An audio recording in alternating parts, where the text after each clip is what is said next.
மகிழ்ச்சி நிலவுகிற இந்த மணவிழா மண்டபத்தில் மங்களம் என்ப மனைமாட்சி மற்றவன் நன்றலன் நன்மழ்கட்பேறு என்ற திருவள்ளுவ பெருந்தகை வழங்கிய அன்பும் அறனும் உடைத்தாயின் இல்வாழ்க்கை பண்பும் பயனுமது என்ற இல்லறத்திற்கான இலக்கணமாம் குறள் நெறி வழியில் நிறைவேறிய பகுத்தறிவு திருமணத்தை தலைமையேற்று சிறப்பித்திருக்கின்ற மறுமலர்ச்சி திராவிட முன்னேற்றக் கழகத்தின் மாவட்ட செயலாளர் என் ஆருயிர் சகோதரர் டிசி ராஜேந்திரன் அவர்களே, காவிரி பாய்கிற சென்னலும் செங்கரும்பும் செழித்து வளர்கிற ஆசிய கண்டத்தின் நெல்களஞ்சியம் என்று போற்றப்படுகிற விண்ணில் பறக்கும் புலிக்கொடியென கீழ்த்திசை நாடுகளையெல்லாம் வாழ்முனையில் இங்கிருந்து அழைத்து சென்ற கப்பல் படையால் அத்தனை தீவுகளையும் நாடுகளையும் வென்றெடுத்த மாமன்னர்கள் ராஜராஜ சோழன், ராஜேந்திர சோழன் அவர்களின் பெருமைக்குரிய சோழ வளநாட்டில் தன்னிழல் தன்மீதே படியாத உலக புகழ்பெற்ற ஆலயமாம் தஞ்சை பிரகதீஸ்வரர் ஆலயத்தால் புகழ்பெற்ற தஞ்சை தரணியில் சுயமரியாதை வீரர்கள் தந்தை பெரியார் வழியில், பேரறிஞர் அண்ணா வழியில், திராவிட முன்னேற்றக் கழகத்தின் தலைவர் முத்தமிழ் அறிஞர் டாக்டர் கலைஞர் அவர்கள் வழியில் வீறு கொண்டு எக்களத்திலும் தொடர்ந்து செயலாற்றி வருகிற திராவிட முன்னேற்றக் கழகத்தின் திராவிட இயக்கத்தின் கோட்டையாக திகழும் வடசேரியில் நினைவில் வாழும் கணபதி தேவர் கிளியம்மாள், நினைவில் வாழும் சீனிவாச தேவர் மல்லிகா ஆகியோரது பேரனும், செங்குன்றத்தில் வசிக்கின்ற மறுமலர்ச்சி திராவிட முன்னேற்றக் கழகத்தின் மாவட்ட கழக பொருளாளரும் 93ஆம் ஆண்டு முதல் உற்ற சகோதரனாக இயக்கத்திற்கும் எனக்கும் தோள் கொடுத்திருக்கிற, பார்க்கும் போதே தோற்றத்திலே ஒரு வசீகரம், பொன்னார் சிவந்த மேனி, எவரிடத்திலும் எந்த இடத்திலும் மாறாத மந்தகாச புன்முறுவலோடு அவர்களிடத்திலே உரையாடுகிற உன்னதமான பண்பு, இவற்றை கொண்டிருக்கின்ற பிஜி ஆனந்தன், திருமதி விஜயலட்சுமி அவர்களினுடைய இளைய புதல்வன் திருவளர் செல்வன் வசந்த கண்ணா பிஇ அவர்களுக்கும், அதே வடசேரியில் நினைவில் வாழும் ரத்தினவேல் தேவர் அம்மணி அம்மாள், நினைவில் வாழும் கந்தசாமி தேவர் ஜெயலட்சுமி ஆகியோரது பேத்தியும், நினைவில் வாழும் தணிகாசலம் திருமதி சாந்தி தணிகாசலம் அவர்களினுடைய இளைய புதல்வியுமான திருநிறை செல்வி சந்தியா பி அவர்களுக்கும், தந்தை பெரியாரும் திராவிடர் இயக்கமும் வகுத்து தந்த பகுத்தறிவு திருமண முறையின்படி மணமகனும் மணமகளும் உறுதிமொழி எடுத்துக்கொள்ள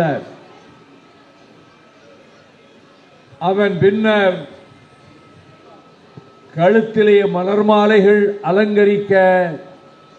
மணமகன் தன் திருக்கரத்தால் திருமங்கலனானை மணமகளின் திருக்கழுத்திலே பூட்ட கூடியிருக்கிற பெருமக்களாகிய உற்றார் உறவினர்கள், கழகத்தின் கண்மணிகள், திராவிட முன்னேற்றக் கழகம், அண்ணா திராவிட முன்னேற்றக் கழகம் உள்ளிட்ட பல்வேறு அரசியல் கட்சிகளினுடைய முன்னோடிகள் வாழ்த்துரைக்க நிறைவேறி இருக்கக்கூடிய இந்த இனிய திருமணத்தில் கலந்து கொண்டு சிறப்பித்திருக்கின்ற வரவேற்புரை செல்வகுமார் ராம அழகேசன், முன்னிலை வலசைக்குமார், ஜேடி சேகர், பன்னீர்செல்வம் பாண்டியன், நிகழ்ச்சியை தொகுத்து தந்த மாவட்ட கழக துணை செயலாளர் தம்பி ஏவி ராஜன், இந்த மணவிழா நிகழ்ச்சியிலே பங்கேற்று சிறப்பித்திருக்கின்ற மறுமலர்ச்சி திராவிட முன்னேற்றக் கழகத்தின் வடசென்னை மாவட்ட செயலாளர் தொண்டரணி வார்ப்பாளர் ஜீவன், அதைப் போலவே மாவட்ட செயலாளர்கள் இனிய சகோதரர் பூவை பாபு, தென் சென்னை மேற்கு மாவட்ட செயலாளர் மாநகராட்சி மன்ற உறுப்பினர் சுப்பிரமணி, அரசியல் ஆய்வு மைய செயலாளர் ஆவடி அந்தரிதாஸ், சிறுபான்மை பிரிவு செயலாளர் சிக்கந்தர்,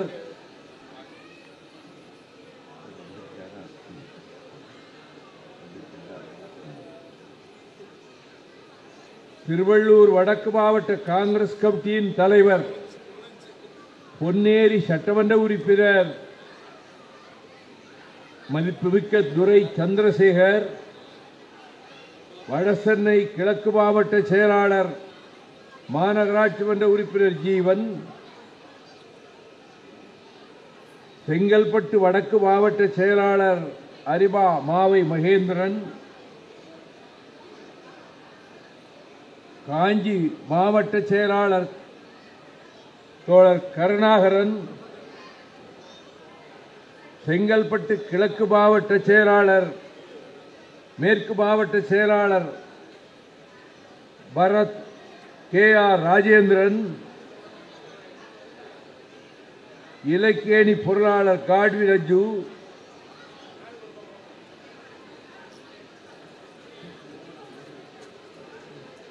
மற்றும் இந்த நிகழ்ச்சியிலே கலந்து கொண்டிருக்கின்ற மகளிரணி செயலாளர் சகோதரி மல்லிகா தயாளன்,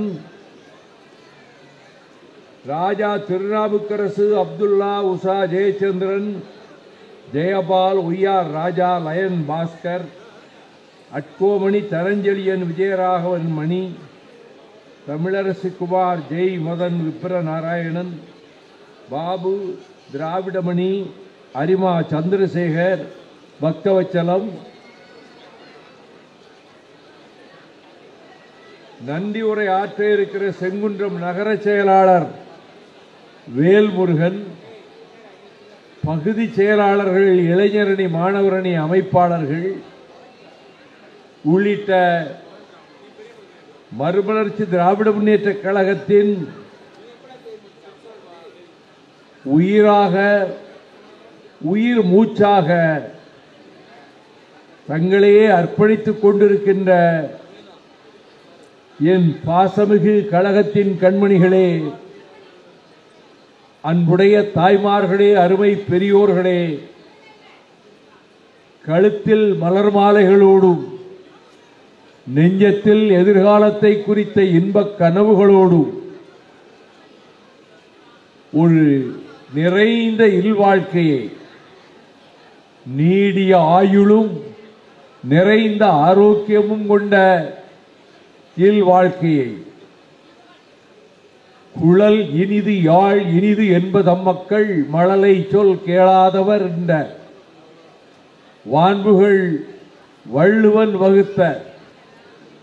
மனையறத்தினுடைய கொடையாகிய நன்மக்களை அறிவில், ஆற்றலில், பகுத்தறிவு சிந்தனையில், கல்வியில், பெற்றோரிடம் உற்றாரிடம் காட்டுகின்ற பாசத்தில், ஊர் மெச்ச இப்படியல்லவா ஒரு குடும்பம் திகழ வேண்டும் என்று பாராட்டுகிற அளவுக்கு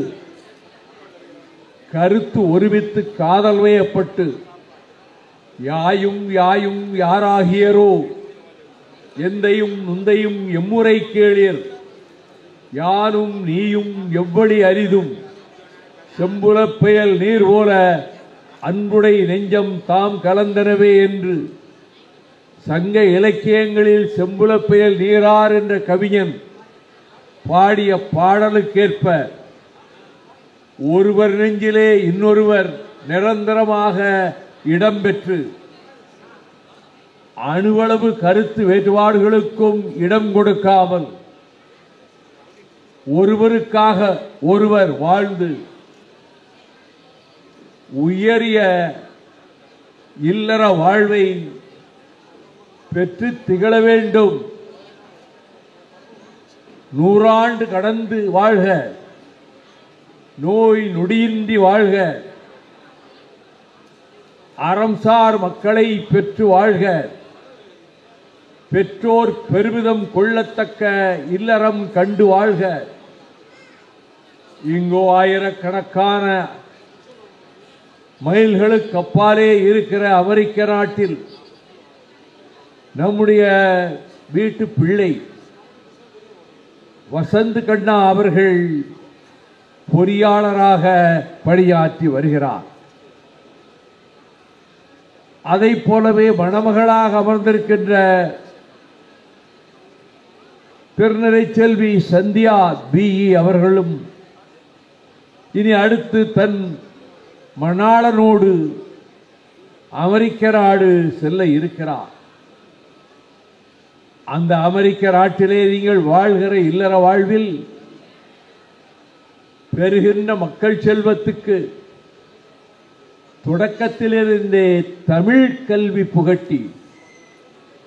மேலே நாடுகளிலே வாழ்கிற குடும்பங்களிலே உள்ள பிள்ளைகளுக்கு தமிழில் பேசக்கூட தெரியவில்லை, தமிழ் பேச்சு அவர்களுக்கு புரியவில்லை என்ற நிலை மாற வேண்டும். உலகத்திலேயே உயர்தனி செம்மொழி அலைகளை கடந்தும் மலைகளை கடந்தும் இந்த புவியெங்கும் வாழுகிற தமிழர்களின் நெஞ்சிலே இருக்கக்கூடிய அந்த தமிழ் மொழி ஆயிரம் மொழிகள் இந்த அவனியிலே தோன்றியிருந்தாலும் அனைத்துக்கும் மூத்த மொழி கல் தோன்றி மண் தோன்றா காலத்தே முன்தோன்றி மூத்து சிறந்த மொழி. கதிர் வெடித்து பிளம்பு விழ கடல் கொதித்து சூடாற்ற முழுமை மிகு நிலப்பரப்பின் முதற்பிறப்பு தோன்றிவிட நதி வருமுன் மணல் வருமுன் பதிமதுரை பெருவெளியில் பாண்டியர் குற்றம் பார்த்தவளும் விண்ணும் மண்ணும் குன்றுகளும் பாய்ந்தோடும் நீரோடைகளும் நதிகளும் ஓங்கி வளர்ந்து வருகிற விருட்சங்களும் இருக்கின்ற இந்த புவிமண்டலம் இருக்கின்ற வரையில்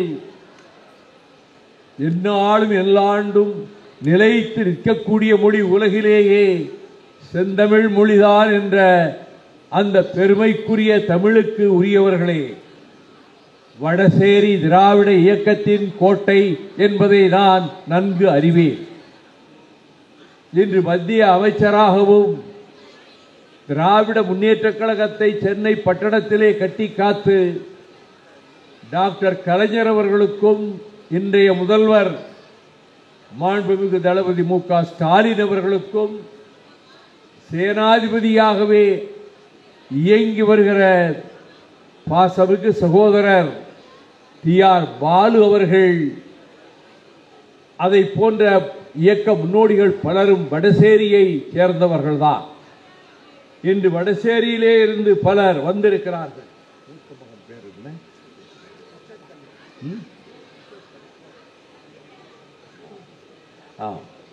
நம்முடைய ஆனந்தன் அவருடைய தலைமகன் விஸ்வத்கண்ணா ஹரிப்பிரியா மணவிழாவுக்கு நான் வருவதற்காக அவர்கள் அழைத்து ஒப்புதல் தந்திருந்த போதிலும் எனக்கு திடீரென ஏற்பட்ட உடல் நலக் குறைவு காரணமாக அந்த நிகழ்ச்சியிலே நான் பங்கேற்க இயலாமல் போனது குறித்து இன்றளவும் மனதிற்குள்ளே ஒரு ஆற்றாமை இருக்கிறது.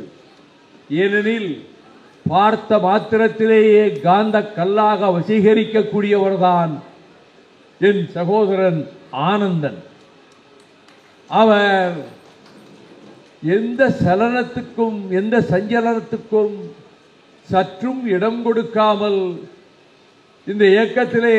31 ஆண்டுகளாக தொடர்ந்து பயணித்து வருகிறார்.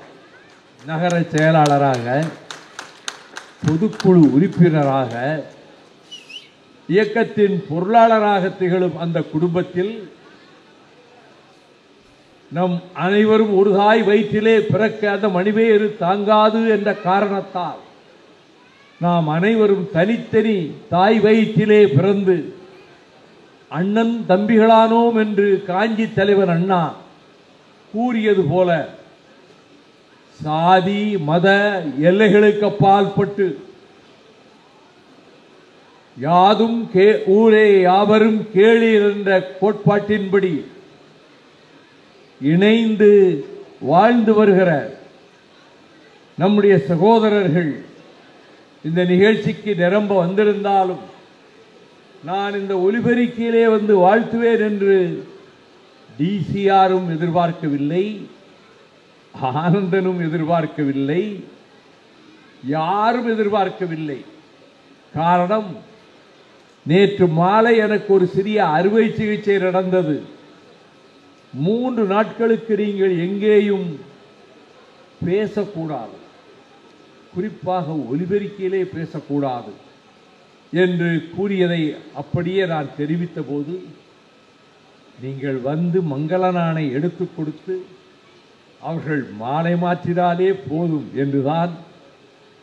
என் சகோதரன் ஆனந்தன் அவர்களும் குடும்பத்தினரும் மாவட்ட செயலாளரும் சொல்லியிருந்தாலும் கட்சிகளுக்கும் அப்பால்பட்டு இங்கே உற்றமும் சுற்றமுமாக இங்கே வந்திருக்கக்கூடிய தாய்மார்கள், பெரியோர்கள், நடுநிலையாளர்கள், வாலிப வேங்கைகள், மாணவ கண்மணிகள், ஆனந்தனுக்கு வைகோ உடன்பிறவாத அண்ணன் என்றல்லவா எல்லோரும் சொன்னார்கள். ஆனால் நன்கு ஒலிபெருக்கியிலே மேடைகளிலே வைகோ பேசக்கூடியவர் என்று கூட பாராட்டிக் கொண்டிருந்தார்களே. இவ்வளவு நெருக்கமான இந்த குடும்பத்தில் ஆனந்தனுடைய தலைமகன் திருமணத்துக்குத்தான் வர இயலாது போனாலும் இளைய மகன் திருமணத்தில் வாழ்த்தரங்கத்திலே கூட வந்து வாழ்த்தவில்லையே என்ற மனக்குறை ஏற்பட்டுவிடும் என்று கருதித்தான் இப்படி பேசுவதனால் என் உடல்நலம் மேலும் சற்று பாதிக்கப்பட்டாலும் அது பரவாயில்லை, நீர்க்குமுடி போன்றது இந்த வாழ்க்கை, இதிலே நிலைத்து இருப்பது இல்லற பெருமை. அத்தகைய இல்லற பெருமையை நீங்கள் மேற்கொண்டு மக்கள் செல்வத்தை இட்டும் தொட்டும் கவ்வியும் துளந்தும் நெய்யுடை அடிசில் மெய்பட விதிர்க்கும் மயக்குறு மக்களை பெற்று உங்கள் பெற்றோருக்கும் உற்றார் உறவினர்களுக்கும் பெருமை தேடி தந்து இன்னும் பல்லாயிரம் பிறை கண்டு நீங்கள் வாழ வேண்டும் என்று நான் வாழ்த்துகிறேன். உங்கள் பிள்ளை செல்வங்களுக்கு, நீங்கள் பெற இருக்கும் மக்கள் செல்வங்களுக்கு இனிய தமிழ் பெயரை சூட்டுங்கள். அப்பொழுதுதான் அந்த பெயரை கேள்விப்பட்ட மாத்திரத்திலே அமெரிக்க நாட்டின் எந்த பகுதியாக இருந்தாலும் அந்த பெயர் செவியில் விழுந்த மாத்திரத்தில் இது தமிழ் குடும்பத்து பிள்ளை என்று எல்லோரும் அந்த வினாடியிலேயே அறிந்து கொள்வார்கள். அப்படி உங்களுடைய வாழ்க்கையில் வரவு அறிந்து செலவு செய்து ஆகாறு அளவிட்டதாயினும் கேடில்லை, போகாறு அகலா கடை. வருமானம் நினைத்த அளவுக்கு கிடைக்காவிட்டால் கூட பரவாயில்லை, ஆனால் செலவு வரவை விட அதிகமாகிவிடக் கூடாதென்று 2000 ஆண்டுகளுக்கு முன்னாலே குடும்ப வாழ்க்கை எப்படி இருக்க வேண்டும் என்று இலக்கணங்களை வகுத்த வள்ளுவ பெருந்தகை கூறினார். அப்படி நீங்கள் வாழ்ந்து அங்கேயே தங்கிவிடாமல் அமெரிக்காதான் இனி நிரந்தர குடியிருப்பு என்று எண்ணிவிடாமல் உங்கள் பணிகளை சிறப்பாக செய்து பெரும்பொருள் செல்வத்தை ஈட்டி நீங்கள் தமிழகமாம் தாயகத்திற்கு திரும்பி வந்து உங்கள் பெற்றோர் உற்றார் அருகிலே இருந்து இந்த தாய் தமிழகத்துக்கு நீங்கள் தொண்டாற்ற வேண்டும் என்று நான் இந்த இனிய மணமக்களை வேண்டிக் கொள்கிறேன். மதுவும் போதையும் சொல்லவே நான் பூசுகிற கஞ்சா பொட்டலங்களும் போதை பொருட்களும் வளரும் இளைய சமுதாயத்தையே இன்றைக்கு பாழாக்கி வருகிறது. எத்தனை பெற்றோர் வீடுகளிலே கண்ணீர் விட்டு கலங்குகிறார்கள் தெரியுமா? தங்கள் பிள்ளைகள் செல்கிற பாதையிலே இந்த பழக்கங்கள் அவர்களை ஆக்கிரமித்துக் கொண்டனவே என்று நெஞ்சிலே எவ்வளவு வேதனைகளை சுமக்கிறார்கள் தெரியுமா? ஆகவே அந்த பிள்ளைகளை நீங்கள் கண்காணித்து வாருங்கள். கேட்டவுடனே 3 வயதிலேயே ஒரு அலைபேசியை வாங்கி கொடுத்து விடாதீர்கள். பிள்ளை ஆசைப்படுகிறது, மகள் பிரியப்படுகிறாள், ஒரு செல்போன் வாங்கி கொடுத்து விடுவோம் என்று வாங்கி கொடுத்து விடாதீர்கள். அது பேசுவதற்கு மட்டும் இப்பொழுது பயன்படவில்லை, கேட்பதற்கு மட்டும் இது பயன்படவில்லை, வாழ்வு நெறிகள் பாழாவதற்கும் நாசமாவதற்கும் கூட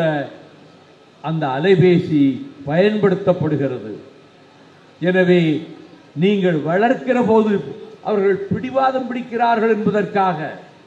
அந்த வீட்டு குழந்தை கையிலே அலைபேசி வைத்திருக்கிறது. எனக்கு ஏம்மா நீ வாங்கி கொடுக்க மாட்டேங்கிற,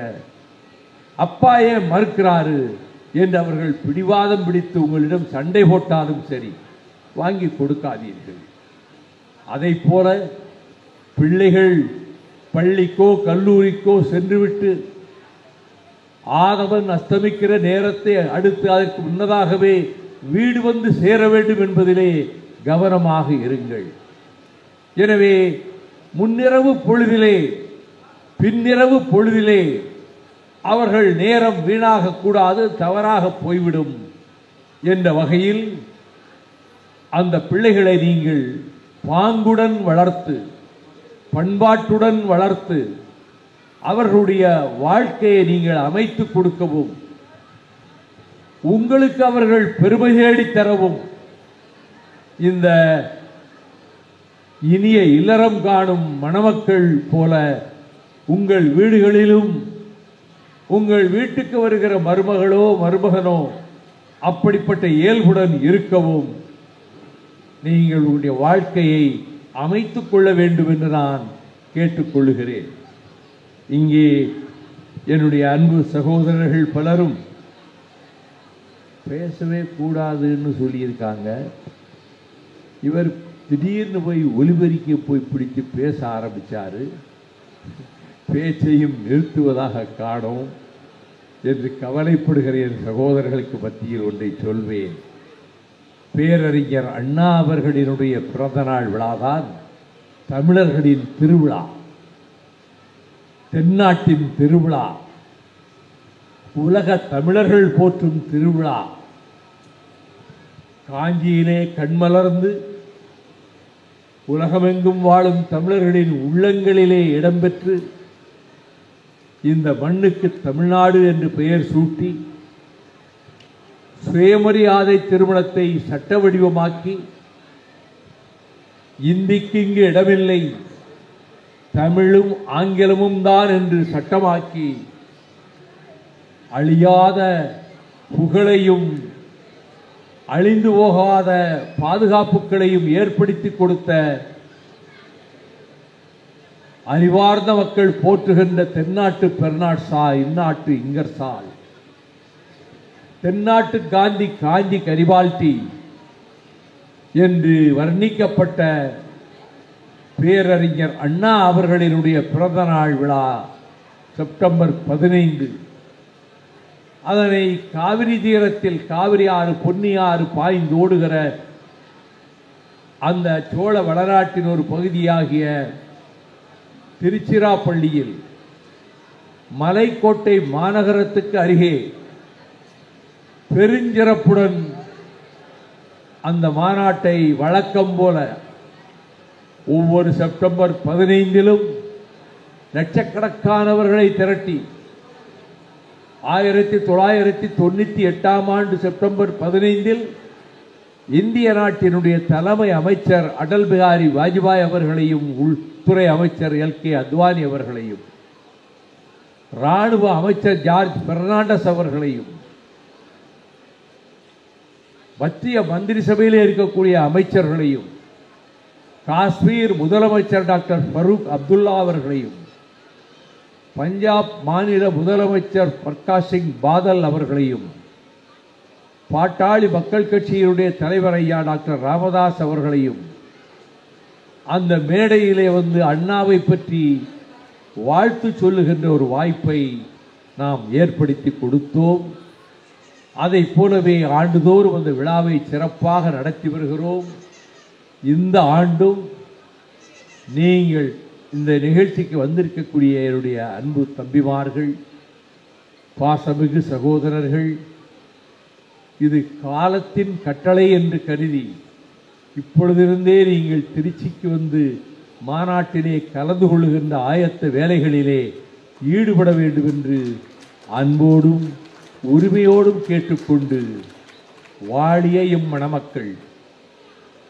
விண்ணும் மண்ணும் இந்த உலகமும் இருக்கின்றவரை புகழோடு தலைமுறை தலைமுறையாக பாதுகாக்கப்பட்டு வருகின்ற தமிழ் பண்பாட்டின் அடிப்படையிலே வாழ்வாங்கு வாழ்க, கருத்து ஒற்றுமையோடு கடுகளவு அணுவளவு கருத்து வேற்றுமைக்கும் இடம் கொடுத்து விடாமல் ஒருவருக்காக ஒருவர் வாழ்ந்து ஒருவர் நெஞ்சிலே இன்னொருவர் கோயிலாக குடிகொண்டு இல்லறம் தழைக்க வாழ்க வாழ்க என கூறி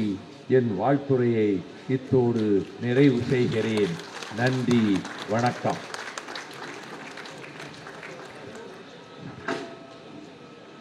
மணவீட்டின் சார்பாக எங்கள் மாவட்ட கழக பொருளாளர் அண்ணன் ஆனந்தன் அவர்கள் ஐயா அவர்களுக்கு சால்வை அளித்து நினைவு பரிசை வழங்குகிறார்.